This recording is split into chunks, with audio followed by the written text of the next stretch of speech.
it was a head coffin basically. Cameron Hooker and anyone else. So he would spank, whip, torture, chain, tie up anyone, and then he would come and sleep with his wife. This coffin-like box, sometimes she'd be in it for 23 hours a day. We are getting a little bit scenic over here. As you guys can see, I'm sitting in front of my fireplace because today we're doing a true crime story. So I thought instead of filming on my lounge, I will sit here on the floor, wear a cute little top and legitimately some ugly leggings on the bottom. I've made my almond milk latte. No, you can't have it. Oh, I usually don't have coffees at 4 p.m. in the afternoon, but today's an exception. Today's a true crime story. And today we're going to be talking about a case of Colleen Stan. So this story was about a girl who subsided underneath a bed, if you will, underneath a waterbed, I think it was. But I wrote this story up, I researched it, wrote it up a couple of weeks, so I am kind of rusty on the story because I didn't film it the day after I wrote the story, like wrote my little story on paper. But what are you trying to do, mate? He's trying to eat my fingers. What you smelling? What you smelling? Please don't mind my dogs. I've got one on the floor in front of me. She's preggers. By the way, if you guys want to follow along with my dog's pregnancy journey and her birth soon, I do vlogs about it. So, well, I am going to do vlogs about it. So subscribe. And I forgot my intro. Hi everyone, my name is Natalie. If you guys are new here, thank you for clicking on. I do videos like vlogs. I do videos of health journeys. I do videos of family stuff, puppy stuff, true crime stuff, just stuff. And I'd love it if you guys can subscribe. And if you guys are a returning subscriber, thank you so much for your support, princess. It does not go unnoticed. But like I said, today's story is going to be about a true crime story on the lady named Colleen Stan, and she is still alive. So love that for us. Hey, stop, I've got makeup on. But it's going to be slightly problematic as it involves a sensory deprivation box. And for those who don't know who doesn't know what a sensory deprivation box is, basically think of it like a coffin. It's pitch black. You can't see anything except legitimately hardwood. You can't feel anything, obviously, because you can't feel anything with your head. Usually they're made the sensory deprivation boxes are made for the whole body, so you can feel, but this one in particular was only for the head, so she couldn't feel anything except for her head bobbing around because it's quite a heavy box, to be honest. It's made for depriving that human inside of all their needs and wants, to basically turn them into what I like to call in modern terms a zombie. Get ready, because this is going to be like a really dark, wild, sinister story. It's going to be really, really mean, if you will. And it all starts in the state of Oregon with a woman by the name of Colleen Stan, and she was 20 at the time, going to uni, and her family was living in California. So she was going to uni, living on campus in Oregon, and her family was in California. Not too far, but it was quite the travel. And she actually has a friend in Westwood, California, and she decides one day that it's obviously her best friend's birthday, and she's like, I'm gonna surprise her. I'm gonna go there for, you know, the weekend or whatnot, and I'm going to surprise her and see her for her birthday. So because it's a surprise, she doesn't let anyone know. She doesn't let her parents know. She doesn't let her best friend know. She lets nobody know. She wants to go there to surprise her best friend and possibly surprise her mum and dad as well, and her family as well. So she packs her bags up and hops into the car, and in the middle of the day she realizes that her car actually doesn't want to start. Bummer. I've made that coffee so good. Please don't mind me reading off my paper. You guys know that I'm very organized with this kind of stuff. I kind of take it too professionally, but yeah. So yeah, it doesn't start. Her car doesn't start. And she's like, damn it, you know what? I hitchhiked, because hitchhiking was really, really normal back then. And I say this in all of my true crime stories on Instagram when I used to do them on Instagram. By the way, if you guys aren't following me on my Instagram, I'll pop it on the screen, and it's always listed in the description bar below. But back then, hitchhiking was a bit like Uber. See how Uber is very, very natural and normal to us? We'll just call an Uber if we don't have a car, if our car just stuffs up on us. Back then, hitchhiking was exactly like that. And back then, there wasn't much of a crime rate like there is in today's, you know, society. So it was pretty much normal to hitchhike. And I think, if I'm not mistaken, this was in the late 80s. And on top of that, like, Colleen had hitchhiked before, so it was Like, she thought to herself, you know what, it's going to be okay. Like, I've hitchhiked before, I've gone to such and such before, I've done this before, it's going to be completely fine. There's not going to be anything that's going to, you know, harm her in any sort of way. So she gets into a couple of trucks, like truck after truck after truck, and hitchhiking isn't like Uber. It isn't something that you can tell the person, oh, for example, I'm hopping on at this place, can you please drop me off at this pinpoint, or can you please drop me off at this address? No, the hitchhikers will drop you off wherever they want to drop you off. Like, the drivers will drop you off wherever they want to drop you off, and you've got to sort of make your way from there. You can't plan, you've got to plan as you go, kind of thing. And when she finally ends up 100 miles away from Westwood, California, she's super close at this point.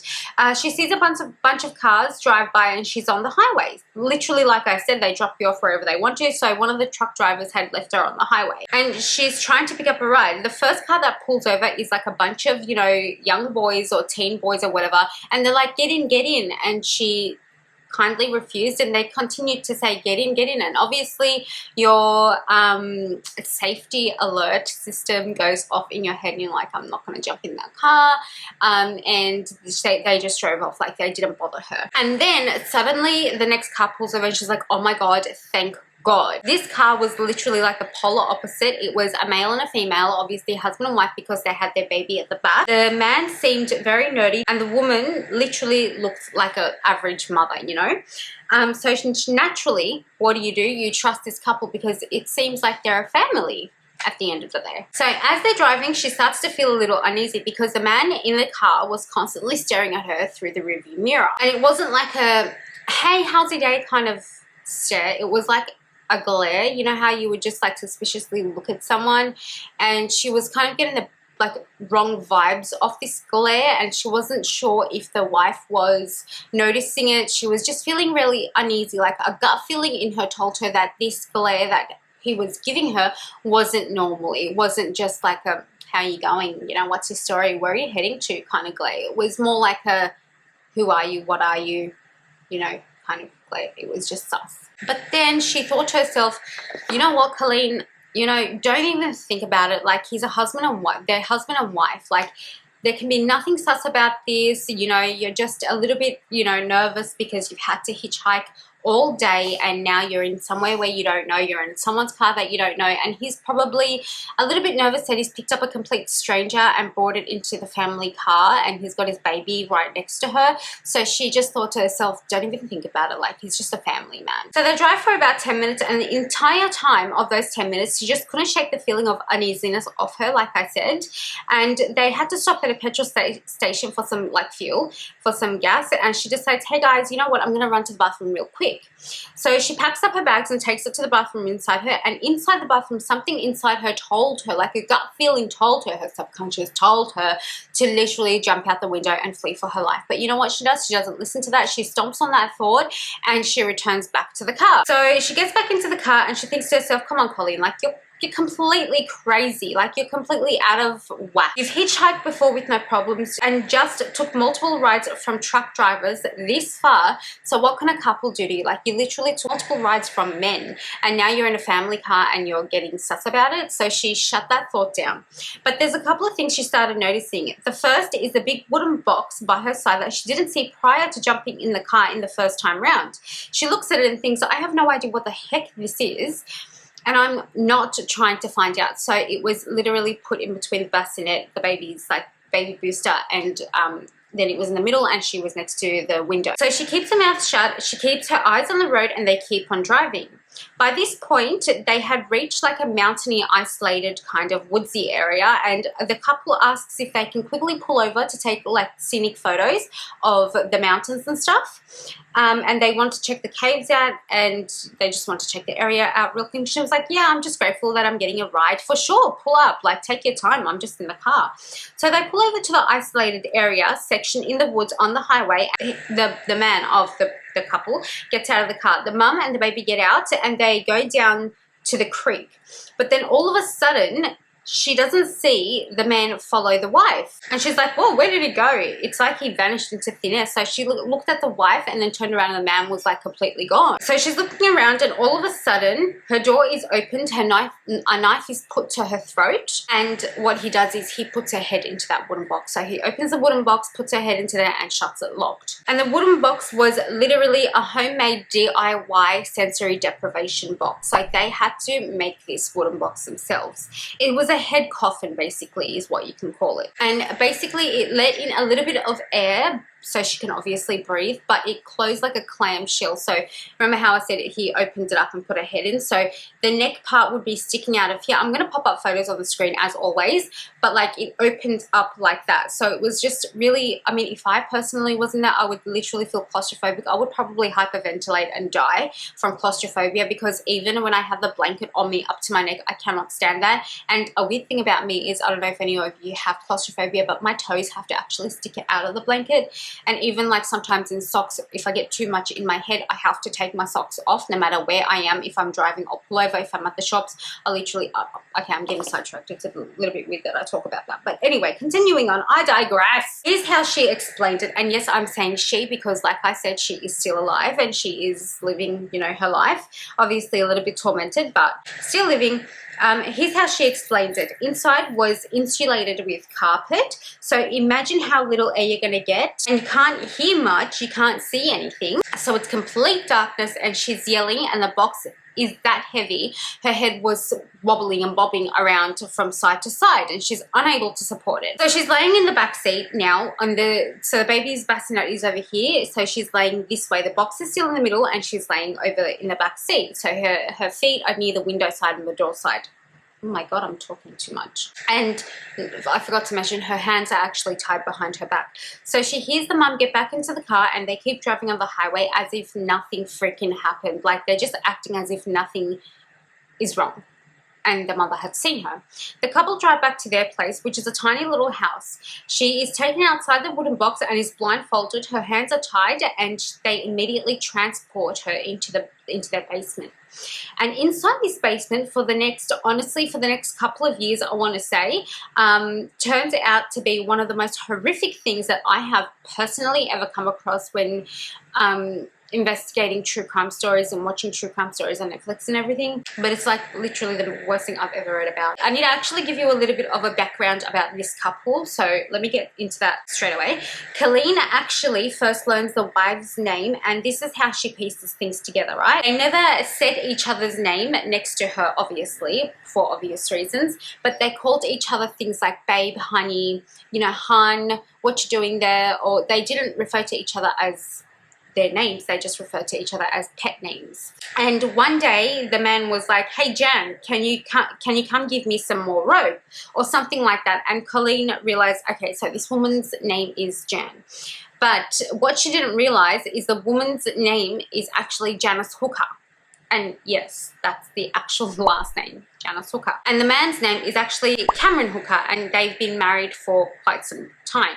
Now, Janice, what you need to know about Janice is that when she was 15, she met Cameron. And Cameron was actually her very first boyfriend. Her family was just like a really conservative Christian family. They were really into their religion and all of that. And they were really strict and they didn't let her date boys. They were like, you can't wear this, you can't wear that, you can't do this, you can't go to that party, you can't drink underage, you can't do this, you can't do that. So they were really, really strict. You get the drill. And when she met him, he was like this nerdy, reserved, very quiet guy. And he's like, hey, do you want to go out for a date? And she pre-warned him when he asked her this. She's like, listen, if you want to take me out on a date, you need to come over and ask my parents. And the answer is going to be 110% no. So he literally went to her house and asked the mother and dad if he can take her out for a date. And the parents, speaking to him after like 10 minutes, they turned around and they absolutely adored Cameron, surprisingly. So on their first date, this is how Cameron treats Jan. Cameron has always had problems. Again, I am reading off like my little notes. Cameron has always had problems. He is one of the most twisted people that I've personally ever read about, and he is a sadist, which means that he gets satisfaction of hurting people. He gets aroused, he gets sexually aroused, he gets satisfaction, he gets excited by actually hurting people and seeing people in pain. And I'm not talking about your neighborhood spanking, okay? I'm talking about literally cutting someone or bashing someone or whipping someone to a point where they're actually in tears and crying and yelping for help and telling him to stop. On their first date, he tied her up by her wrists to a tree. And in Jan's head, she was like, well, okay, maybe this is what first dates are meant to be, because we're forgetting that this is her actual ever real first date, and we're forgetting that she comes from a strict family, so she wasn't allowed to watch TV or anything that's overrated her age. So she doesn't really know what a gentleman is meant to do and what's meant to happen on your first date. But she thought he was a gentleman. That's her definition of a gentleman, because unfortunately she didn't know any better. So anyway, he ties her up to the tree, and at first, you know, it was hurting her a little bit. And then all of a sudden, he strips her naked, literally strips her naked. She's in a bra and undies, and he starts spanking her. He starts hitting her. And for some reason, maybe it was actually low self-esteem, which is what prosecutors actually end up saying. There was a lot of mind manipulation, but also grooming. We're forgetting that she was 15 years old at the time. So there was a lot of grooming, and he was a lot older than her. In this scenario where she pretty much stayed with him because of that, because there was a lot of low self-esteem, and he was kind of like manipulating her mind in a way. And you know those relationships where they're like so badly violated and manipulated in the mind and tricked and groomed to a point where even though you're getting abused by that person, that woman or that person in that relationship ends up staying because they think they're not going to get better. They think that person loves them. It's that kind of a relationship. So she pretty much stayed with him and wanted to make him happy. They got married a couple of years later, and after they got married, it only intensified. Anything that is bad while you're dating only just intensifies to get even worse when you get married, because you guys are living together. When they got married, Cameron never thought, oh my god, I'm getting married, like I'm literally getting married, or thought, I want to live with this woman forever. But he literally wanted a slave. That's exactly his aim. He did not think of her as a wife. He more so wanted a slave, and a sex slave at that, if you will. He didn't want someone that worked. He wanted them to depend on him. Again, the grooming, again, the mind manipulation of them having to depend on him, being really dependent on him. And he was just wanting someone who was literally hand and foot ready to serve him at any time.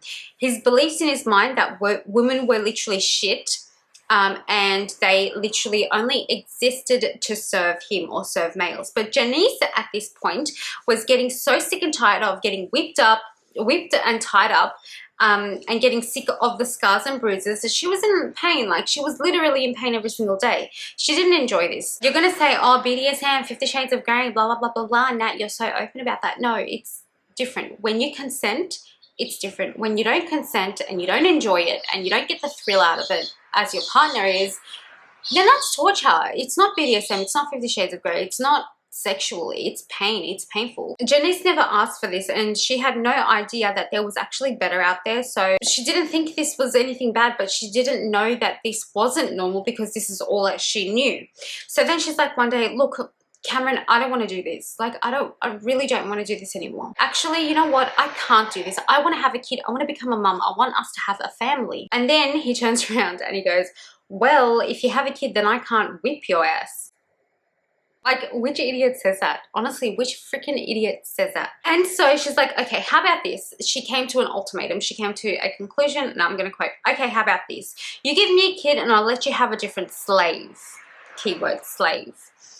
That's not me. So then they shake on it. It's so gross. It's disgusting. But there's one stipulation to this entire trade-off that is pertinent to the story, right? And that's the fact that he could never do anyone else. So he would spank, whip, torture, chain, tie up anyone, and then he would come and sleep with his wife in their marital bed. And he actually agreed to it. Anyway, so they kidnap Colleen and bring her to the basement, and they tie her up, and she literally is suspended by the wrists to the ceiling, and he starts whipping her, and then they literally do it right underneath her. That is gross. And this happens every day, maybe even multiple times a day. I don't know how they bloody do it multiple times a day. That's disgusting. And once they were done with Colleen, like at nighttime, they would put her into this coffin-like box. It was wood with no padding, nothing. It was literally, I'm going to pop up photos, literally just a wooden box.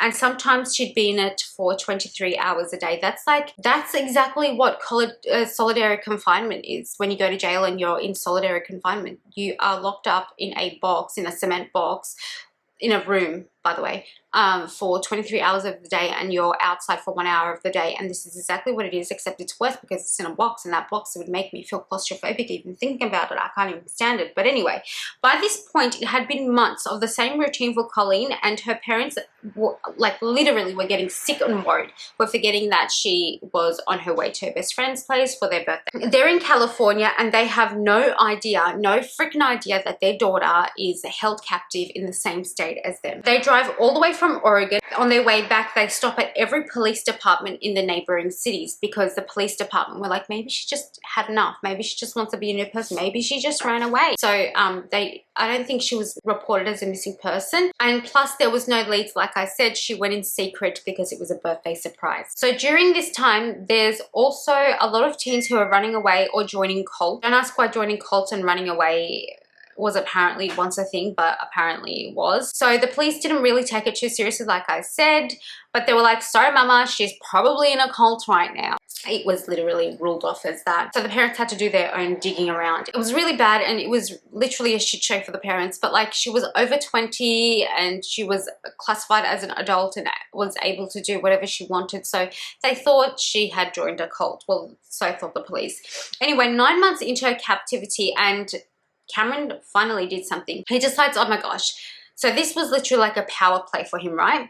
He gets an idea and he comes downstairs and goes into the basement with Janice, and they sit with Colleen. They sit her down and they give her this long ass contract. 50 Shades. And the contract is saying, you can only call him master or sir. You can only call her ma'am. You have to sign away your life. You're essentially a slave. You don't get to make your own decisions. You can't talk unless we ask you to. You can't talk unless we talk to you. You can't eat unless we let you. You have to do all of these chores for the rest of your life, signing away your life to us. Cameron says, oh, hey, by the way, we also have people who will know, see if you break any of these rules when we aren't around. There's this thing, the company. And it's an underground network of people exactly like us who make sure everybody's slaves are staying in line. And you won't even know who it is. It could be the neighbor, it could be the postman, it could be the next person who knocks on that door. So when we're not around, you better keep in line. You better keep in track, because the company sees everything and hears everything. And if you do get out of line, they will kill you. So that he literally threatened her with bullshit. And because it was 9 months, because, you know, she's 20, like, she's just a kid. She doesn't know what's going on. She doesn't think no one's looking for her, so she essentially believes it. My camera literally overheated, but I think I was up to telling you guys where he actually turned around to Colleen and he said, look, we know that you were hitchhiking because you jumped on one of the company's employees' trucks, and they actually told us to meet you at the pinpoint that they dropped you off, and that's how we came and got you. So obviously, because he's telling her these things, I mean, even I would end up believing that person. And so far, it was very believable. And like, imagine me put into a box for 9 months. Anyway, I digress. I personally would have believed it too, right? So she ends up following every single rule, regardless if they were around or watching or not. If they weren't around, if they were out, she would still follow the rules regardless. So they would take her out and they would chain her, put a collar around her neck when she signed this contract to show signs of slavery. And they got such a thrill, well, he got such a thrill out of it. They would take her upstairs in the wee hours of the morning or at midnight to do house chores, and she would cook, she would clean, she would do all the things that Janice would essentially do as a housewife. Now Janice doesn't actually have to. So at this point, Janice really doesn't like Colleen. Like, she never asked for Colleen. She never asked for this kind of lifestyle. She was kind of believed into this being a normal lifestyle. And she really doesn't want to share Cameron's attention with anyone else. She is kind of getting a little bit jealous at this point. And apparently this is what Colleen said in an interview. Every time Cameron yelled attention, she would have to take all of her clothing and he would beat and whip her, then end up sleeping with his wife. So then at this point, something really weird happens, right? And this is, stop fighting. My dogs fart constantly. Yeah, this is almost a year into her captivity, and the wife looks at Cameron and goes, do you know what? I've changed my mind. You get to have one night where you can do her. So a lot of investigators and prosecutors say that this was kind of Janice's way of testing her husband. Yeah, so this was her way of testing her husband to see if her husband wanted to actually sleep with Colleen. And what he does is he turns around and he looks at her kind of a little bit shocked. That's my alarm going off, by the way. Kind of a little bit shocked, and he says absolutely nothing, runs downstairs to the basement, grabs Colleen, takes them into their marital bedroom and assaults her with the door open. And Colleen said in the interview that all she heard was Janice spewing up, vomiting in the bathroom. This was the start of their entire marriage. Their entire thing just falling apart because it was the one stipulation and the one deal breaker that he actually ended up breaking. So Janice thought it was a one-time thing, but turns out it was actually a continuous thing. So it happened a lot. So eventually they decide to move out of their house into an acre of land, a little bit more deserted, a little bit more spaced out at a trailer park, which is kind of like an RV. They're building these gardens and they're trying to do all these things. And here's the crazy thing about the RV. There's not much space inside the RV as there was in their house.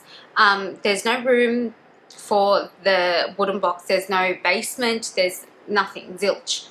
And the wooden box doesn't actually fit inside the RV. So where does Colleen sleep, right? So they put the wooden box underneath their waterbed, and every night they would lift their waterbed, make her crawl into this box and make her sleep and sleep on top of her while she's actually inside there. Like I said, this is very claustrophobic. Even actually reading about this right now is making me want to die. But then slowly she starts gaining more trust. She gains the trust of both of them, because by this point it's been years, and even her parents were thinking, man, maybe the police is right, maybe she did end up joining a cult, maybe she ran away, maybe she's happy where she is, because there was nobody, there was no leads, she just vanished, like she just vanished into thin air. And the parents didn't want to think anything worse. So 2.5 years go by, and 2.5 years into this entire kidnapping, she finally is able to get enough freedom to go jogging, to go for walks, to go down to the supermarket, to go do some chores outside. We're also forgetting that she believes that there is a company, so she will not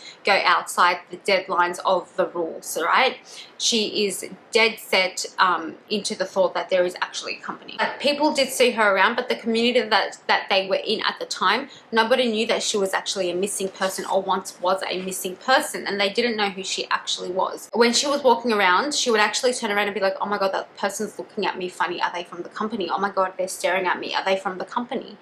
And she kept seeing everybody looking at her funny or whatever for whatever reason, and she just thought exactly that. Unfortunately, she was exactly like that, and she seemed really brainwashed is what I'm trying to say. So Cameron, after 2.5 years into this, he says, hey listen, I have a Christmas present for you.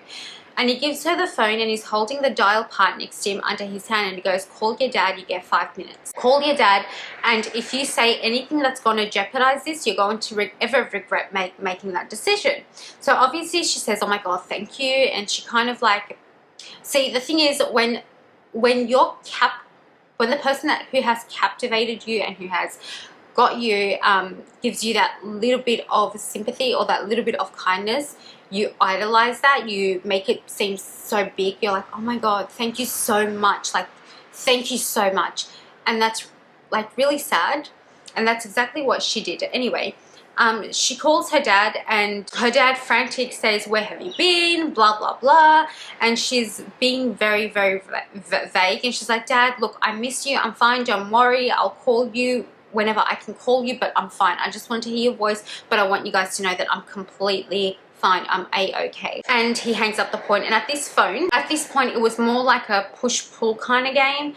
He had to give her a will to survive, so he basically gave her a little bit of a lolly and took the whole candy back. Like he just let her lick it and just took it back. Do you know what I mean? Like, you guys get the drill, right? Otherwise, if he didn't do this, she would literally end up like a zombie. Like, she would have no purpose to live. She would just, you know, not even give two shits. And then at one point he says, hey, listen, I think it's time. You know, you should go visit your family. And obviously she's like, what?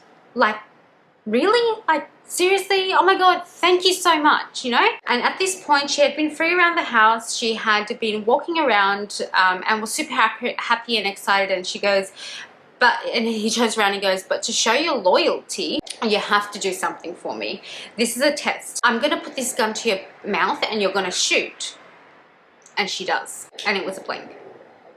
But it just proved to him what he wanted to be proven. So he drives her to her dad's in California, and her dad and the dad's wife, so her stepmother, they were there and both looked so confused, and they were asking her a bunch of questions like, where have you been, what's going on, where did you go, why didn't you tell us you were going, you know, all of these questions and stuff. But they didn't want to ask too much because they were scared of losing her again, because I think she turned around and said, look, I'm just stressed, like, don't bother me kind of thing. Anyway, and Cameron says, hi, hey, I'm her fiance. I'm actually going to San Diego for a quick meeting, and I'll come back and pick her up on my way down when we're about to go. So she was literally at her dad's house for 24 hours without no supervision, without no company, nothing. But before this, Cameron told her the company has this entire place on surveillance, and it's tapped. Like, you do one thing and I'll blow the entire house. I'll blow you all down. You guys will all die. Your father will die. Your stepmom will die. Everyone will just die. So she was, again, threatened at this point. And like I said, because she's so brainwashed, she believes it and doesn't say anything. And finally she gets a call. And the plan was that she was going to stay there a little bit longer, but she gets a call and it's Cameron. He's like, I'm 10 minutes away, get ready. They go home, and like I said, she was able to go for walks, she was able to go for jogs, she was able to go to the shops. But for the next 3 years that go by, 23 hours of the 24 days of the day, she is underneath that waterbed. So it's almost like he gave her something a little bit to survive, for a will to survive, and to only take it away for 3 years. And then finally, after 3 years, she didn't even know how she survived, and honestly I wouldn't have, I would have died. But 3 years go by and she's able to come out again, and he's a little bit more lenient, and she gets a little bit more brave. So she says, listen, I want to help out. You guys seem like you guys are financially struggling, and they literally were. I want to help out by getting a job at a local motel cleaning the rooms. And Cameron, for some reason, didn't give a shit, and he literally agreed. So she started working, and cleaning at motel rooms and stuff, and all of her paychecks would directly go to him. And slowly, she isn't sleeping under the waterbed, she slowly starts sleeping chained to the bathroom, which was obviously not ideal, but more comfortable than being underneath a waterbed and being in a wooden coffin. But this is like a complete huge step for her. And the weird thing is, Cameron starts treating her as a second wife kind of thing, and he alternates between the two. So one day he will sleep in the bed with Colleen, and Janice will sleep on the lounge, and then the next day Colleen would sleep in the bathroom and Janice would sleep in the bed.